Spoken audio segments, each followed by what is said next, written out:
अगर हम पिछले हफ्ते की बात करें तो गोल्ड सिल्वर में अगेन एक पॉजिटिव ट्रेंड देखने को मिला। हमने देखा गोल्ड सिल्वर के भाव पिछले हफ्ते शानदार रिकवरी के साथ ट्रेड होते हुए दिखाई दे। गोल्ड के भाव ऑलमोस्ट 10%, सिल्वर के भाव करीबन 12% रिकवर होते हुए दिखाई दिए। गोल्ड के भावों ने नया हाई करीबन 1,59,000 के आसपास डोमेस्टिक मार्केट्स में और इंटरनेशनल मार्केट में $4990 के हाईज बनाए। सिल्वर ने कहीं वहीं करीबन $100 का नया हाई बनाया और 3,39,000 के नए हाईज डोमेस्टिक मार्केट में बनाते हुए नजर आए। तो जियोपॉलिटिकल टेंशंस की वजह से, खरीदारी की वजह से, ट्रेंड फॉलो बाइंग की वजह से और एक सेफ हेवन के तौर पर हमने खरीदारी यहाँ पर लौटती हुई देखी। कहीं ना कहीं हमने देखा कि सिल्वर ईटीएफ, गोल्ड ईटीएफ में भी रिकवरी देखने को मिली। हालांकि हमने देखा था कि लोअर लेवल्स पे कहीं ना कहीं बाइंग आती हुई दिखाई दी, मगर इस हफ्ते हमने एक करेक्शन भी आता हुआ देखा था। तो लोगों ने बाय ऑन डिप्स की स्ट्रेटेजी गोल्ड सिल्वर में बनती हुई नजर आई।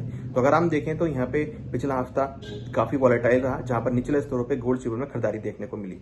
यहाँ अगर हम बात करें अगले हफ्ते की, तो अगला हफ्ता लगता है कि अगेन पॉजिटिव मूड में जा सकता है और यहाँ पर आपको खरीदारी देखने को मिल सकती है। गोल्ड में इंपॉर्टेंट सपोर्ट की अगर हम बात करें तो करीबन 1,48,000 काफी स्ट्रॉन्ग सपोर्ट रहेगा, जो कि करीबन 4920 के आसपास का सपोर्ट होगा। रेजिस्टेंस की अगर बात करें तो रेजिस्टेंस जो है करीबन 1,65,000 के आसपास होगा, जो कि करीबन $5,050 का रेजिस्टेंस होगा। तो अल्टीमेटली लग रहा है कि 4900 से लेकर $5,050 के बीच गोल्ड के भाव मूव कर सकते हैं और बाय ऑन डिप्स की स्ट्रेटेजी वहां देखने को मिल सकती है। वहीं अगर हम सिल्वर की बात करें तो सिल्वर में ऑलमोस्ट हमने 339 के लेवल बनते हुए देखे। तो यहाँ पर अगर हम बात करें तो 3,30,000 काफी स्ट्रॉन्ग सपोर्ट है, जो कि करीबन $98 के आसपास का होगा।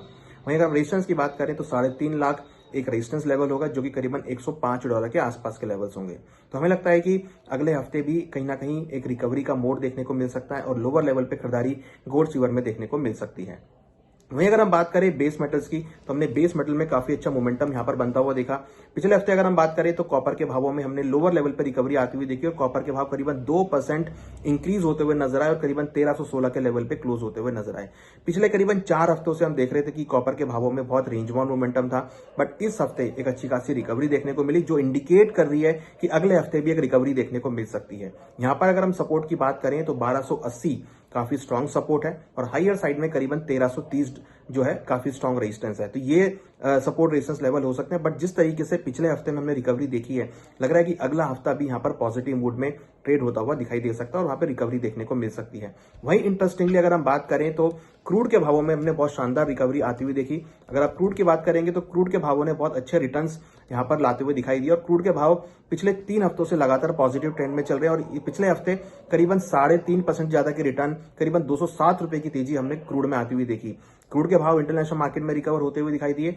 जियोपॉलिटिकल टेंशंस की वजह से भी क्रूड के भावों में सपोर्ट आता हुआ दिखाई दिया और यहां पर अगर हम बात करें तो क्रूड का भाव अब करीबन 5600 के लेवल के ऊपर ट्रेड होता हुआ नजर आ रहा है और इंटरनेशनल मार्केट में $62 के ऊपर के लेवल आते हुए दिखाई दिए। तो क्रूड के भावों में भी यहाँ पे रिकवरी आती हुई दिखाई दे रही है और लग रहा है कि आने वाले हफ्ते में भी क्रूड के भावों में तेजी देखने को मिल सकती है। 5400 के आसपास इंपॉर्टेंट सपोर्ट है और 5800 का रेजिस्टेंस लेवल है। तो ये 5400 से लेकर 5800 के बीच मूव कर सकता है और लोअर लेवल पर रिकवरी देखने को मिल सकती है। तो अगले हफ्ते की अगर हम बात करें तो कमोडिटी मार्केट के लिए वो पॉजिटिव हो सकता है, जिसमें gold, silver, copper, lead, zinc, crude के अंदर निचले स्तरों पर खरीदारी देखने को मिल सकती है और उसका माहौल पॉजिटिव हो सकता है, क्योंकि जिस तरीके से जियोपॉलिटिकल कंसर्न्स इंक्रीज हुए हैं उससे लग रहा है कि कमोडिटी मार्केट में अगले हफ्ते में भी पॉजिटिव ट्रेंड देखने को मिल सकता है।